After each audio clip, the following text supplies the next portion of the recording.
Inside Hilltopper Athletics is brought to you by Panhandle Cleaning and Restoration. Here's your host, Lynn Ullum. Welcome to Inside Hilltopper Athletics, another basketball edition. As always, I'm joined by head women's basketball coach Kyle Cooper. Coach, thanks for joining us, and I'll start with the obvious. We're 5-2 on a season. Just kind of sum up what that means. Is this what you expected? Your thoughts before we get into individual games. I think it's hard to say, whether or not it was what we expected. We didn't expect to have somebody go down in game one that is obviously a premier player for us, so that's put an interesting twist on things. So we've been trying to keep our expectations to kind of just getting better. But that said, I think we're getting better. I think we're seeing other players emerge, and while consistency can still be a struggle, we're being anchored by two players that are putting up really, really good numbers and playing at a high level, including Ari getting Player of the Week this past week and Carly having some off-the-charts numbers to date. But I don't know if I'd necessarily say expectations are what we want, but we are getting better, that's for sure. If you could pick, let's start with the positive. What has your team done at the level that you're comfortable with or excited about? I think we're efficient. I think we're an efficient basketball program when it comes to if we take care of the basketball and get a shot, we understand the value of good shots, who should be taking the shots, and in turn our efficiency is really good. We're up over shooting 45% as a team. When you talk about adjusted field goal percentage, that puts us at a higher level because the amount of threes we're shooting. So really, really pleased about how we're scoring the basketball and the efficiency with the basketball. Still need to work on taking care of it consistently.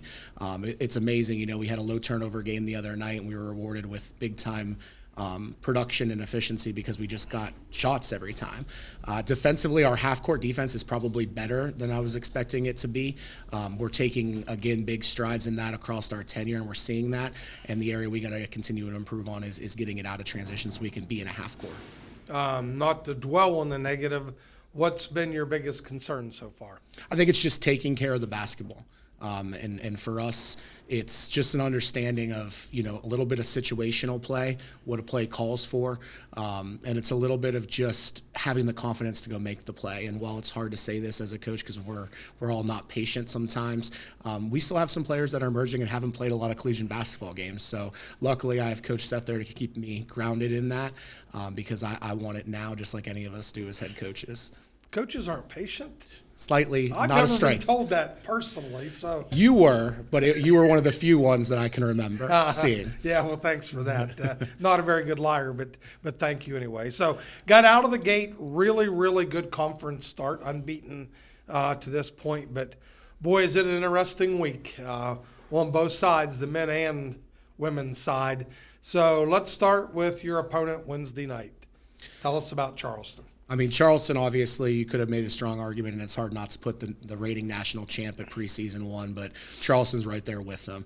They return the bulk of their roster, and it's a talent-driven roster with depth. They've added some players that give them additional depth, but they've got premier guard play and they've got post play that makes you make choices. They're also a team that does not beat themselves. They're very steady on the defensive end, and they know how to play with the lead if they're fortunate enough to have one. So we've got a tremendous challenge on the road. There's no doubt about that. But again, I think it's an exciting time for us. We are playing good basketball right now for the most part, and I think our team's in a good place. So I'm excited to go out and get that. Well, let's go to the next game, and then we're going to go back to the week that was. So you go on the road, play an extremely talented Charleston team, a team that has a win over Glenville this year. There's not a lot of people that can say that over 6 or 7 years, right? That you actually have a win over Glenville. Charleston's kind of had their number a little bit. So yeah, one of those rivalry games, styles make fights, as they used to say when I was growing up. But it doesn't get any easier on Saturday. So. No, it doesn't. And, we've got West Virginia State, obviously, like that. We're going to be at home and expecting a great crowd for that as we've had really good home crowds. I think it'll help that it's, being a doubleheader with the men and the men's program and that game being at the level those two programs are right now will help that. But we need people in the stands early because that's going to be a tremendous challenge for us. One of the hardest things about this week is not only does Charles Marshall have his team playing really well, I think this might be one of his best teams in his tenure at State. is you've got two really different styles of play. So we're going to go to Charleston on the road and play a team that's going to grind us out and play a different brand of basketball than what we're going to see then flip the script and get ready for Saturday when we play West Virginia State, which will be the high octane pressure you for, the entire game, full court. And they're going to make you earn things, and they're going to try to turn you over, and it's going to be a physical battle. So while both teams, it'll be physical this week, very different outside of that. State coming off of a big win Yes. over what was at that point a red-hot Fairmont squad. So, again, have your work cut out for you. You get thrown to the fire this week, and let's hope we can go on the road, perform well, and then come back. And as you said, the friendly confines of home. Let's take a step backwards. 2 conference games last week. Home game versus West Virginia Wesleyan. So thoughts? Yeah, I thought we did what we needed to do in that game, and I was really pleased with the way we shared the basketball. I was really pleased with our defensive effort. We saw some players really make some high level plays, but I think for us, what we saw in that game was the consistency for the majority. You look at that first 30 to 35 minutes of the game, and you start going like, wow, we're locking in defensively, which is allowing us to play in transition more, and we saw our brand of basketball come out. So for those that were in attendance or those watching, it was a fun game to watch because we looked like a really, really good basketball team. And then went on the road to D&E, got a little bit of a slow start on the road, but then picked it up and obviously had a phenomenal second quarter, and we were firing in all cylinders on both ends. And then, a team that's got some young talent showed they have some young talent. They really came back at us coming out of the half. So hats off to them. After we put it on them, they got right back in the fight. We were able to grind it out down the stretch and find a way to win on the road, which is always a good thing. Well, the thing that I liked getting back to the Wesleyan game, and we talked about this on the air, and I've always said one of the most difficult things that successful coaches' programs have to deal with is playing with large leads. It drives us crazy. It's so easy. It's human nature. It happens at every level on both sides, men and the women's side. You get big leads, you lose focus. You start making plays that you probably wouldn't in a competitive game. So you had to be pleased, and you used the word consistent. Yep. You had to be pleased that there really weren't any extended points in that game where it got sloppy. Yeah, and I think that, it's a testament to this group starting to grow up and play to our standard of just looking at it one play at a time and not focusing on outcomes, but what plays are supposed to look like on both sides of the basketball. But it was really good. People look at a game like that and they go, it's a great highlight game for us. You can put a highlight reel together. It was also good for some of our newcomers, not only to experience success, but also see the difference of maybe early in a game when we were firing on all cylinders, and then 1 or 2 moments where you see a dip individually. That's great teaching points, and we need those teaching points for this young team. Well, and you do, with a couple key performers being out, you do have to lean on young kids. So I couldn't agree more that the more reps they get, the more experiences for good and bad, eventually shapes who they are as a player. Absolutely. So let's talk. On these podcasts, I don't like to play the individual game too much. We all know it's a team sport, and in this type of format where we're only going 10 to 12 minutes a segment, it's hard to get too individualized because you leave kids out. But boy, you talk about kids putting up numbers. One, Ari Manze ends up being Mountain East Conference Player of the Week. Talk a little bit about her performances.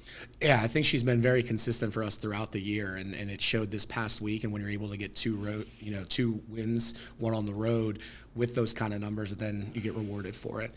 But I've said it before, and I'll say it again. It's been her process, and while no one's is perfect, she is just playing at a high level because she's confident, she's playing within herself, and she has continually gotten better. And when players show the ability to do so, buy into tough coaching, good things can happen. And the one thing that I really like about her, and I've praised her on this podcast a couple times, that I honestly didn't see this coming for her to get at this level. But it's more than the things that everyone notices. It's so easy to watch a game. She got 30 points. She got 15 rebounds. She shoots an incredible high percentage. For me, it's more embracing the toughness, the being able to run the floor, to hustle back on defense because you need her size protecting the rim in transition. So for me, that's every bit as much as impressive Yeah, and I think that's one of the things that she's gotten better in. I mean, she got here, and one of the things, as well as developing her skills and so on, was figuring out, could we get her to another level with her motor and with her toughness? And she's proven she can. I mean, she doesn't get tired out there now. She's flying around on both sides, running the floor for us, and she's one of those players that you always tell kids, you got more in you. She's figured out a way that she does. Well, don't let her talk to a friend of mine, E.J. Shudzinski. Okay. Because he tells this story every time he introduces me to someone that we both mutually don't know. He tells the story that I used to get on him, run the floor harder, but he always goes, "You're a point guard. You only have to run from top of the key to top of the key." So don't let Ari hear and buy into that, because well, she thinks she's a point guard right now. I don't know if she's our fifth string, but after the no-look pass she made, I think she's trying to politic that she should be like LeBron out there at point forward or something. All right, well, let's just quickly touch on Carly McCutcheon. Had a huge game down at Davis and Elkins. Yeah, unbelievable. And again, you talk about what people see, and it's the scoring. There's no doubt about it that she is a high performer, and she can score in a variety of ways. And as we've talked about on the podcast before, her ability to be, kind of a threat downhill, not just shooting the basketball as she's evolved in her career for us, has been huge. But it's the other things. It's the rebounding. It's the defense. Her defense has come so far, and in turn, it's allowed us to have someone that we can trust on both sides. So really, really proud of her evolution. And when you talk about both of those players, I mean, is there anything better than seeing two players that are out there no matter adversity or we're thriving out there on the court? They're still smiling. They're still communicating. They're great people off the court. They're everything that's right in college athletics. And at a time where sometimes we look for the drama and the other side of it, love seeing two players play at a high level that have earned it like that. Yep, couldn't agree more. So, again, 5-2, challenging week. Wish you all the best. I will be at Charleston on Wednesday, so make my drive worthwhile. Last question, Christmas lights. How are the Christmas lights at the Cooper household? Well, they're up. God bless my uncle and dad helping me out, because I'm not going to be the guy that hops up on that roof, I can tell you that. But my wife. But your dad should. Yeah, I mean, it's the obvious answer is you go with the veterans on this one, and then I'll supervise and hand the lights up. But Katie wants the lights up, they're up, and they look good. The kids love them, and I'm pretty sure if you're flying into Pittsburgh coming back on a Southwest flight, you can see us from right up there on the mountainside. Yeah, well, my neighborhood goes along with that. So, again, thanks for joining us. This wraps up the first segment of Inside Hilltopper Athletics. We'll be back in a few. The Panhandle Difference. It was a really easy process getting started with them, and then bam, it just took off. We've had a lot of gatherings here. We've had a whole basketball team. We've had lots of family dinners, birthday parties. I mean, I can't wait for holidays to come. It's a great kitchen. Honestly, it couldn't have turned out any better. With Panhandle Cleaning and Restoration, and we're gonna save you. What are you working for? Do you want to pursue your athletic potential while earning a degree that will benefit you for a lifetime? Do you want to play at the highest level in your sport? Do you want to be a champion? That's what the 12 proud members of the Mountain East Conference are advancing toward every day, providing opportunities and pursuing excellence. The Mountain East Conference. Inside Hilltopper Athletics is brought to you by Panhandle Cleaning and Restoration. Here's your host, Lynn Ullum. Welcome back to the second segment of Inside Hilltopper Athletics. I'm now joined by head men's basketball coach Ben Hallett. Coach, I'm going to follow the same format that I did with Coach Cooper in the women's program. Let's start cumulative, off to a 7-0 start, top 5 ranking in the country. What's your thoughts to this point? So far, so good. I haven't really had a time to reflect on our past. I'm kind of one of those guys. I really think of the next game. But I like the way we're playing right now. I think we're continuing to get better. I really like our passing this year. I think we're a really good passing team, and we're number 1 in the country in assists, which is a really good stat for us. So I think if we can continue to play that brand and continue to lead the country in assists, I think we can be a really good basketball team this year. Well, you talked a little bit about the passing, so let's stay on the positive 7-0 start, obviously not only unbeaten non-conference play, but in conference play. Other than the passing, what else has driven this 7-0 start? I think we're finding different ways to win. If you look back, especially early, we had to grind out some games, and we didn't win in our typical win by, score 100 points. We actually won in the 70s and 80s and 90s, which that was pretty fun to see. So I think we've been battle tested, and we've come away with some tough wins. And a lot of times early in the season, we don't do that. We usually, run away with some easy wins, and we haven't done that. So I think we've been battle tested, and that's been fun to see as a coach. Well, if there was ever a time to get a true feel about where we're at, who we are, it's this week. And we spent the last segment 2 challenging games for our women's program, 2 quality opponents, and wow, it doesn't get any easier on the men's side. So let's talk, first of all, Wednesday night, University of Charleston, coached by your friend Dwayne Osborne. Thoughts on Charleston? Yeah, it's a really tough week. Number one, it's finals week here, so we have guys taking tests all week, and it's a 3-hour and 15-minute drive. Here's what we talked about yesterday. Like, we're not going to make any excuses. People don't care, that we have tests. People don't care about the long bus ride. Like, we got to go play. We got to play, and it's always a tough place to play at Charleston. They probably know us better than any team in the conference, and nobody feels sorry for us that we're going through all this stuff. So we got to go there. We got to play. They know our stuff really well. We know their stuff really well. We got to go there and beat them and find a way to beat these guys. And it's never easy, but I know our guys are really looking forward to the challenge. Well, one of the jokes, and I'll tell our audience this, one of the jokes that we always have with Charleston, because I've known Dwayne Osborne for about 30 years, and it doesn't matter. He could be unbeaten, nationally ranked, and before the game he would tell me they're 22-point underdogs. But that doesn't even faze me, because when I talk to you, you say we're 22-point underdogs. So I don't know if Vegas has ever had dual lines where both teams are 22-point underdogs. Yeah. But Dwayne's a great guy, and it's always fun to catch up. And he's had some really good teams there. And it is a contrast of styles. Wouldn't you agree? For sure. And I think if you look over the course of the season, they've actually flipped their style of play. So they got off to a tough start for them, and they played a challenging schedule. And over the past 2 games, they've actually played more motion offense, and their offense has become less scripted, and they're putting more points on the board. So we really don't know what we're going to see. We're kind of preparing for both styles of play, but it should be interesting whatever they throw at us. Well, I'm sure that he's still adjusting to have someone like McManus down there on the low block season after season. For sure. That dictates a little bit how you play. So, and one other thing I want to mention, the bus rides. I'll tell you another funny story. When I was coaching, fortunately in the MEC and what was then a WVIC, our travel's actually really good.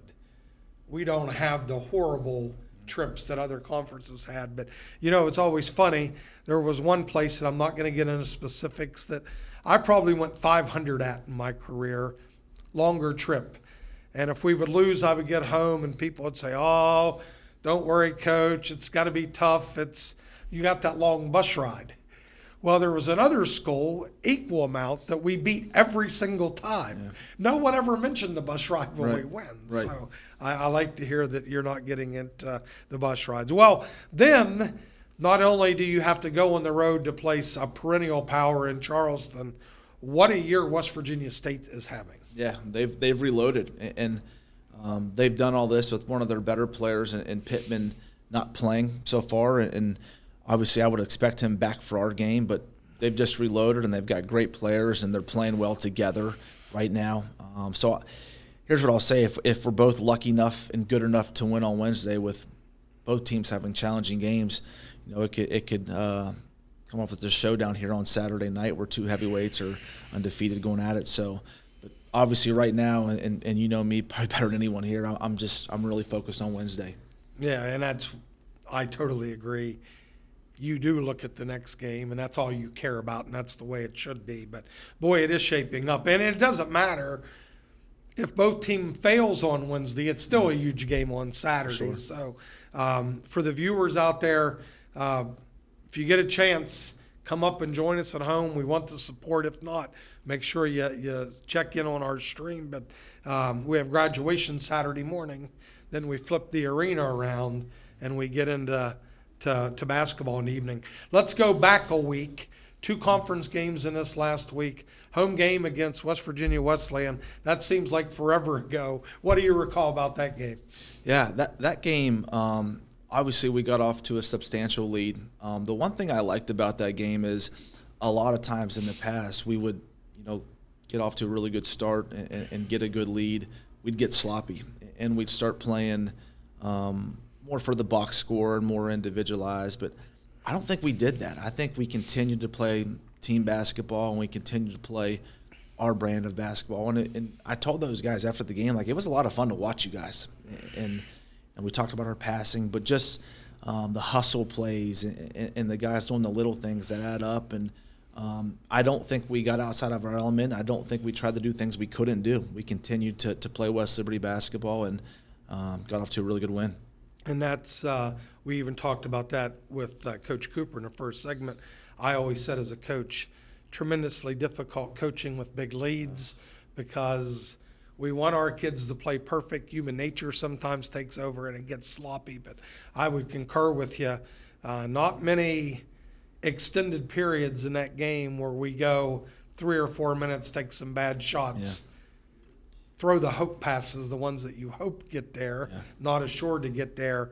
Then went on the road, and it was a game that we were a little concerned going down to Davis and Elkins. They were having a good year, so kind of tell us about the Davis and Elkins game. Yeah, so we talked about in the last podcast that Coach Mondragon has completely flipped the script there, and he had the community there. They had that place rocking, and they had a bunch of little kid teams there, and they had the music, and really concerning before the game. And I thought from the minute that we got the shoot around, though, our guys were really locked in. Like, our guys were locked in, and we harped to those guys all week that this is a huge game. That they're 6-1 at the time, and playing really well and beat an undefeated Seton Hill team, and really proud of our guys' effort. I thought we played really well. I thought we played hard, really hard. It was a tough game. And you look up at the scoreboard at the end of the game, and we're up 25+, and I never thought it would be like that. But again, credit to our guys, and really proud of them. Yeah, and I was at the game. Don Clegg and I went down and watched, and we were sitting there at halftime. For one, D&E's a big team. Yeah. They got size at all the positions. They got what I think is one of the more impressive point guards in the league. That kid can get to the rim and finish in traffic like few kids can. So also a contrast to styles. A team that's going to come down and they're going to get into their sets and run their sets. And, of course, you're pressing and trying to find the first best shot. So I can remember Don and I are sitting there, and I think we were up 48-39, 48-37 at the half, and he goes, "What do you think?" And I said, "Pretty scared." Mm-hmm. Like, it's one of these games that if we don't shoot the ball well, this thing could get tight. Well, fast forward 10 minutes later, and I'm sitting there, and I said, "Dawn, if we would have scored on that possession, we're up 30. Yeah. So I would agree with you. I don't think, like in many nights, it's not one kid, it's not 2 kids. It's a number of kids doing what they can do within the system. Yeah, and here's what I'll say. Like, that's what, as coaches, it's fun to see. Like, these guys have really bought in this year. We don't have and everyone knows we have Bryce Butler and we have good guards, but they're playing well together. And I think if we can continue to do that, we're going to continue to improve. These guys take practices very seriously. They're sometimes I think they're going a little too hard at each other in practice, but it's ultra competitive. And again, if we keep pushing each other and keep playing the right way, I think we can be a good basketball team. Yeah, I do too. And again, just to finish that part of that segment off, you do have some all-star level kids, but your team is way more than that. Yeah. You've got young guys that have learned the system pretty quickly and come in, and they make plays. They make plays. So, yes, it's very fun to watch. It's always fun when you win. And with this week, 2 big games. So, wishing you the best. We'll be there on Wednesday. So get down, and so I'm hoping you're guaranteeing me a win. Not that you would say it on the air, but I'll make you tell me that privately. But it's gonna be a fun week. Let's talk Christmas. Do you decorate your house? I don't know. My wife decorates my house. Is it done? Yeah, it's been done since Halloween. Yeah, she's all about that. I do nothing, and if I give my opinion, it's wrong, so I just stay out of it and let her do her thing. I don't know if that's worse that you've got your wife doing it all. When Coach Cooper told us, he said, I'm not going to get out and get on the ladders and get on the roof, but my dad and uncle will. Yeah, I would do that, but I'd start cleaning the leaves out of the gutters and stuff. I wouldn't be putting lights on the house. Well, that's good. Well, it's finals week. Good luck with all the kids, men and women, in the classroom. And we've had a lot of success on the court. So thanks for joining us. And let's hope the next time that we talk, we have a couple more wins under our belt. Thank you. That wraps it up for this week's edition of Inside Hilltopper Athletics. Reminder, away game on Wednesday, home game on Saturday, both 5:30 and 7:30. Please tune in and watch us, and we'll see you next week. From humble beginnings in 1837, West Liberty University has been home to thousands of students. Whether you're a recent high school graduate or looking to complete a college degree later in life, starting your educational career at West Liberty University will be the catalyst for your future. This is a place where you will discover who you are and where you belong, surrounded by lifelong friends and a supportive faculty and staff. Start your journey home at westliberty.edu.